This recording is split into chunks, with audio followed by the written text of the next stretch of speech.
Hey everybody, it's me, Angel Benton, and today I am talking The Bold and the Beautiful. Although I have to say, remember how yesterday I had that crap in my teeth? Now I don't. And that will never happen again. How gross was that? That was disgusting. Anyways, so now that my teeth are all nice and shiny, let's talk Bold and the Beautiful. Okay, this is the best part. So I had been, I love me some Quinn and Eric. I love them together. I think they're great. Well, first of all, wait, before we even go into that, Bold and the Beautiful, my friends from Australia, they're like 4 months behind, right?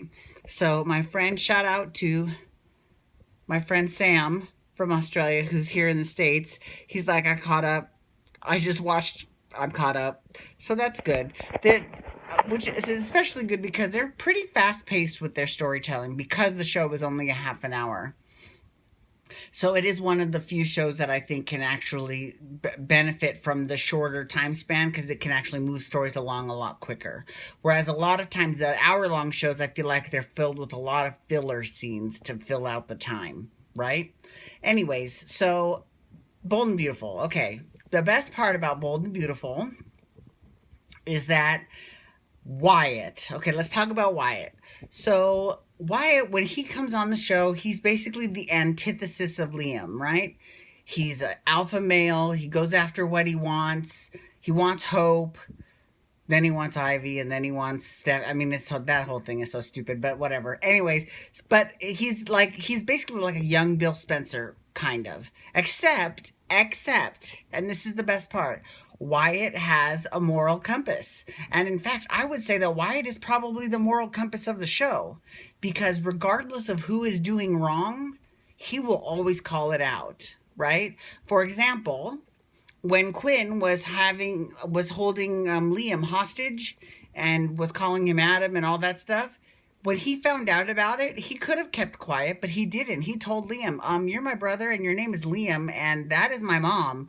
Like, so that whole situation was a perfect example of Wyatt being the moral compass.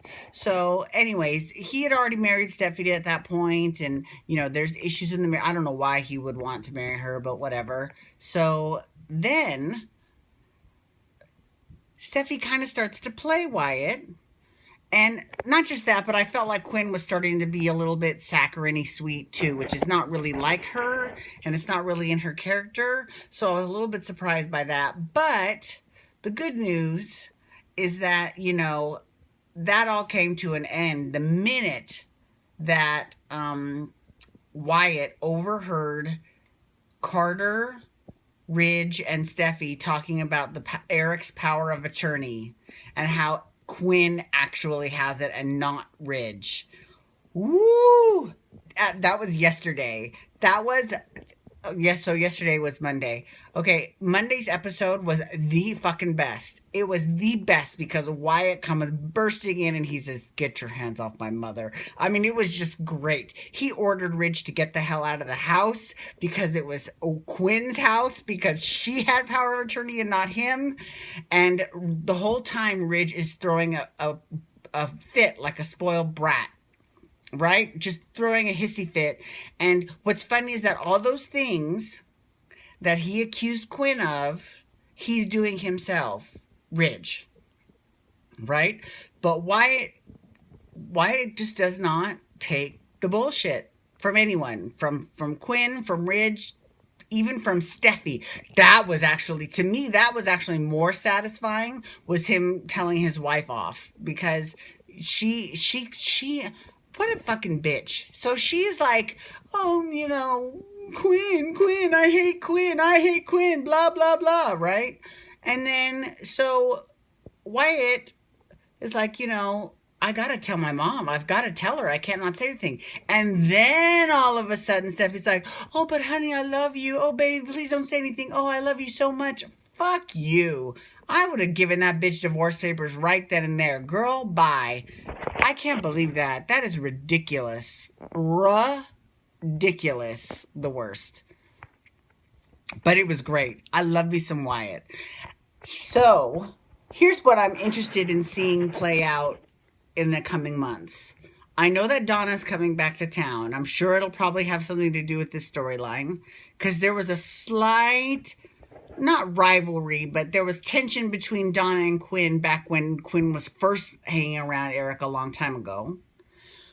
So I'm curious about that. But speaking of Donna, let's talk about her son with Eric, Marcus, and how he's never mentioned ever.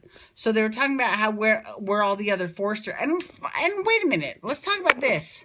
Okay, so now I'm kind of moved on to the things that I'm upset with the show about. The first one is Marcus's absence. Like they explained Kristen, she didn't want to come, blah, blah, blah. And Felicia showed up for a hot minute, although, no one got to say bye, Felicia. I'm sorry. That joke never gets old to me. Never. It's so great. Okay.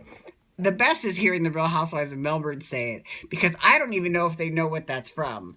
Okay. And, a lot of people say, oh, well, because they're Australian, they might think it's from The Adventures of Priscilla, Queen of the Desert. Sweetie. I know that movie like the back of my hand. That was one of those watershed movies that you see that actually changes your life. And that one changed my life. That one was an incredible movie. And nowhere in that movie do they say bye, Felicia. Right? Ever. So it's actually from the movie Friday. And I don't even know if the girls in Australia know that or if they just know that everyone in America says bye Felicia, but it's the best. I love that. So anyways, so Kristen comes, I'm keeping on track here. So Kristen, is mentioned. Felicia stops back for a hot second. Thorne stops back. They mentioned Bridget, but Marcus not even mentioned. Okay. Ooh, wow, that was interesting. Excuse me.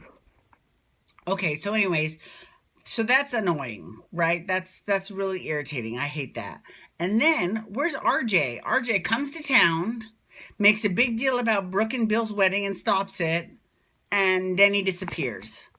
Where is he for all of this Quinn and Eric drama? He's just as much a part of the family as everybody else. I mean, Rick and Maya know, Zende and Nicole know, but RJ, where is RJ? He came back and where the fuck is he now? Why is he not involved in anything? I mean, why is he... even Brooke's in on it to a certain extent, right? What will kill me...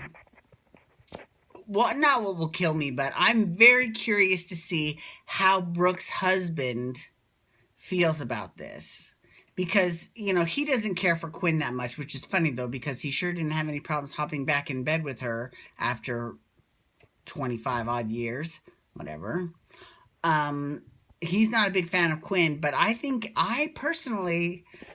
he hates Ridge more than he hates Quinn, to be honest with you, because he does share Wyatt with Quinn. Right?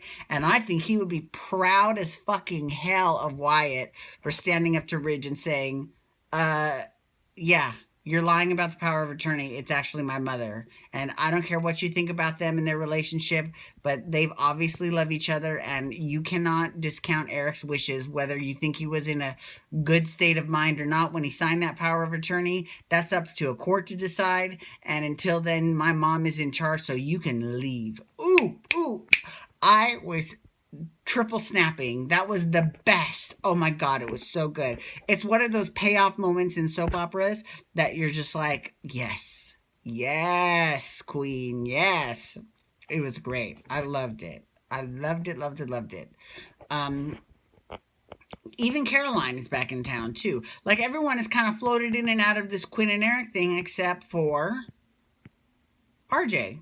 So that's kind of annoying. He needs to be included in more family stuff, right? And here's another thing. In this week's Soap Opera Digest, which I just got today, they applauded Bold and the Beautiful mentioning all the children. I'm going to call bullshit on that because they didn't mention Marcus. So I gotta give, Texas Battle, who played Marcus, shout out to you because,